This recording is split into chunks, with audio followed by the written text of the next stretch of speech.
गरीब साध साध सब नेक हैं, आप अपनी ठोरे, जो सतलोक ले जावेंगे वो साधु कोई और।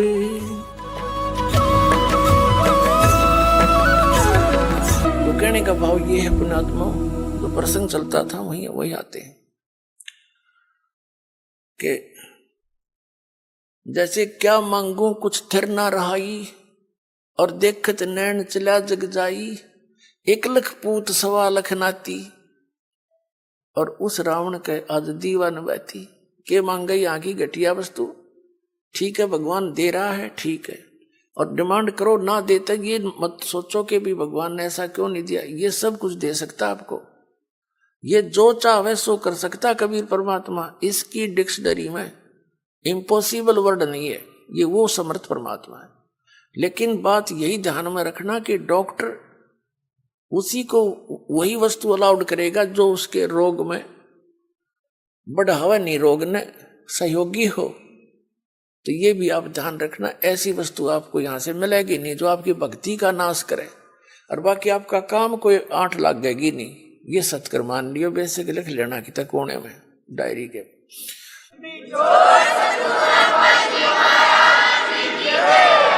तो क्या बताते हैं कि दुविधा चतुराई, दुविधा दुर्मति चतुराई में जन्म गया नर तोरा रे, और अब भी आन मिलो सत्संग में, और करो गुरु ज्ञान पे गौरा रे। यानी गौर करो, इसमें गड़े ध्यान से विचार करो जो गुरु जी ज्ञान बताते हैं। फिर बताते हैं कि शरण पड़े को गुरु संभाले, जान के बालक भोला रे, और कहे कबीर तुम चरण चित राखो, ज्यों सुई में डोरा रे। जैसे सुई में धागा डाल देते हैं और नीचे गांठ लगा देते हैं, धागा उस सुई के लटकता रहता है, उसके ऐसे चिपटा रहता है, उसे दूर नहीं हो सकता, उसको साथ साथ ले जाएंगे, साथ लटकता जाएगा। कहते हैं शरण पड़े को गुरु संभाले, जान के बालक भोला रे। पुणात्मा जैसे जितने भी दास ने बहुत इतिहास दिखाए नकली ऋषि में, ऋषियों के संतों के, सभी का विधान है कि जो कर्म में भाग में लिखा है वो तो आपने भोगना ही पड़ेगा। भाग्य में जो लिखा है उसको प्रारब्ध कहते हैं, प्रारब्ध। अब प्रारब्ध में हमने जो दुख भोगने पड़ेंगे, फिर भक्ति की आवश्यकता क्या है? कौन करेगा भक्ति? 1-2 चोटी सी लाग जब आदमी फूक देगा ठाके सारी मूर्तियां नरुन फोटुआ ने, तो क्या कैसे भक्ति कर सकता है? दिल टूट जाता प्राणी का। भक्ति करने की उत्साह तभी बनता है जब आदमी आने वाली आपदा का पता लग जाता कि ऐसा होना था, और फिर एकदम परमात्मा उस बला को टाल देगा आपकी, और आपको महसूस भी होगा सचमुच आज शरण में ना होते थे, बिजली गिर गई थी। तो फिर दूनी रुचि बनेगी भक्ति में। तो क्या बताते हैं कि जब तक आप गुरु की शरण में नहीं आते तो तब तक आप बालक थे, भोले बालक थे। और छोटा बच्चा अबोधपणे में जैसे पालने में लेटा है बच्चा, बेटा या बेटी, और टट्टी पेशाब कर दिया कपड़ों में ही, और हाथ पैर मार के सारे कपड़े भी खराब, पैर पूर भी लथेड़ लिया लपट के टट्टी में, और फिर रोने लगता है, तो माता समझ जाती है कि इसने कोई भूख लगी होगी। वो जाती है उसको संभालने के लिए, तो क्या देखती है? सारे कपड़े भी खराब कर रखे, टट्टी भी कर रखी, पेशाब भी कर रखे।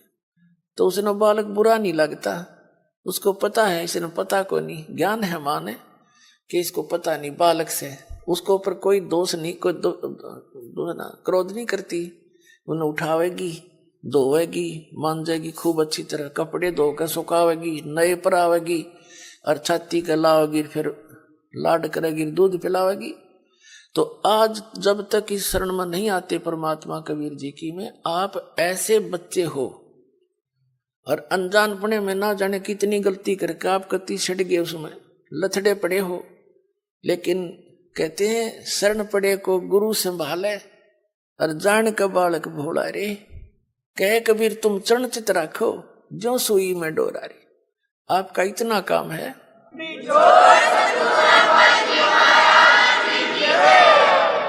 आपके जो प्रारब्ध में जो पहले के जितने भी पाप थे वो आपके साथ लपेट के भेज रखे काल ने, और जिसे पुण्य थे वो भी अंदर डाल दिए, तो आपके दोनों मिलाकर मिश्रण कर रखे है।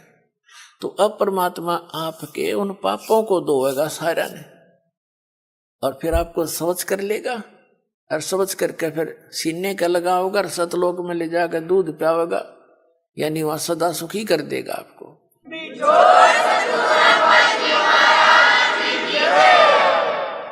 शरण पड़े को गुरु संभाल जान के बालक भोरा रे। कहे कबीर तुम चरण चित राखो।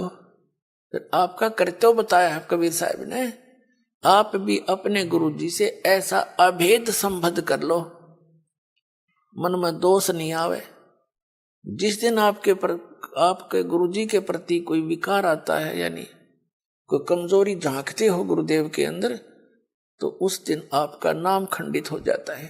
और काल यही चाहता है कि ये एक बार संत से इसका कनेक्शन कट जा, फिर यो कितना धक्के खाए जाइयो, कहीं तेरा लंबा चौड़ा क्षेत्र है इसका, तो फिर इसको यही उलझा कर मार देता है।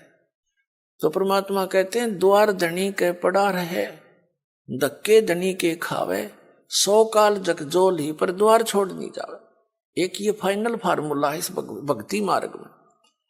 इस परमात्मा कबीर जी के धनी के द्वार पर पड़ा रहे और इसी के धक्के खावे, 100 काल जगजोल ही, कितना ही काल आपको झटके देता दिखे पर परमात्मा से दूर नहीं होना, यह बहुत बड़ी भूल हो जाएगी आपकी।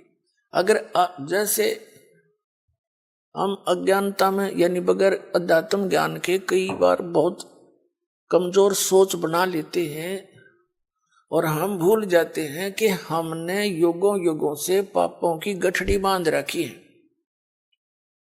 और उसके लिए परमात्मा कहते हैं धीरे धीरे रे मना धीरे सब कुछ हो, माली सींचे 100 घड़ा तो समय आए फल हो।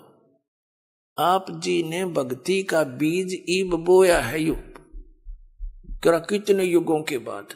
अभी तक आपकी पिछले संस्कार ही चल रहे थे, और कहीं थोड़े बहुत पुण्य कर दिए, कि दाने डाल दिए को छोटे मोटे पुण्य, वो स्वर्ग में बर्बाद कराए आप। पुणात्माओं, ये भक्ति युग है। अब ये चौथा युग का बीच का समय है। इसमें अब कई करोड़ यानी पूरे विश्व में ये भक्ति पर लगेंगे प्राणी, अरबों खरबों की संख्या में।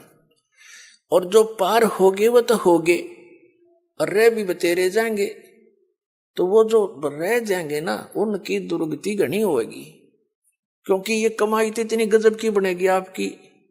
पहले मंत्र से बहुत गजब की कमाई बन जाती है, जबरदस्त भक्ति धन संग्रह होता है आपका। और फिर उनके अगर आप पार नहीं हुए तो क्या करेगा आपके साथ में। जैसे आपकी भक्ति धन इन ऊपर के लोकों में आपको इनका प्रतिफल मिलेगा, जब सतलोक नहीं जान पाए तो फिर ऐसे बनेगी आपके साथ।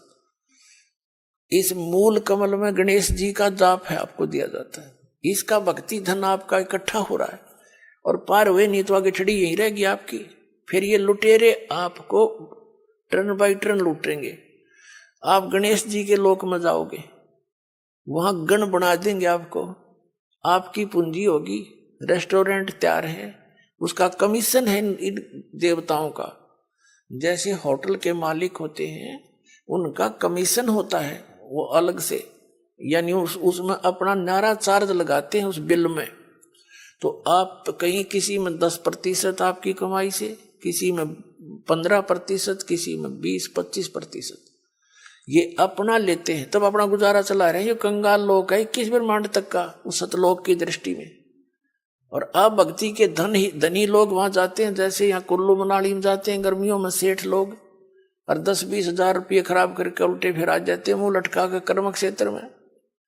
तो आप इस मूल कमल के मंत्र का जाप जो आपको दिया जाता है गणेश जी के लोक में, वहां ठाठ करोगे, यहाँ के नकली ठाठ। जब वहां आपकी ये पूंजी समाप्त हो जाएगी उसके बाद आपको भेजेंगे ब्रह्मा जी के लोक में, क्योंकि उसका भी जाप आपने कर रखा है। वहां जब आपकी धन खत्म हो जाएगा फिर जाओगे विष्णु जी के लोक में, क्योंकि उनका भी आपने धन इकट्ठा कर रखा है। फिर उसके रेस्टोरेंट में वहां रहोगे। उसके बाद फिर जाओगे आप श्री शिव जी के लोक में, उसकी भी कमाई करते हो, मंत्र जाप करते हो। फिर जाओगे दुर्गा जी के लोक में, और वहां भी जब समाप्त हो जाएंगे फिर आपके 2 मंत्र का जाप और रह गया, ये 2 अक्षर का सतनाम का जाप। तो उससे जाओगे आप फिर ब्रह्मलोक में, इस काल के निज लोक के अंदर। वहां कोई हजारों युगों तक आप उस ब्रह्मलोक में रहोगे। वहां इस ओम के धन को खत्म करके फिर वापस आओगे, और फिर इस सतनाम के अंदर जो दूसरा मंत्र है, इसने काल ने उस ब्रह्मलोक में जीव को धोखा देने के लिए नकली सतलोक, नकली अलखलोक, नकली अगमलोक और नकली अकैलोक बना रखे। तो उस पूंजी को फिर ये आपकी वहां बर्बाद कराओगा। फिर रह गया आपका जिसको सार नाम प्राप्त हो गया है और वो पार नहीं हुआ। जरूरी नहीं कि सार नाम मिलते ही पार हो जाओगे, ये तो परमात्मा ने कहा है, राम नाम रटते रहो, राम नाम रटते रहो, जब तक घट में प्राणे, भाई कभू तो दीन दयाल के हे भनक पड़ेगी कान। परमात्मा कबीर जी कहते हैं, पाकी खेती देख के गर्भियो मत किसान, अब हूँ झोले बहुत हैं, घर आले तब जाने।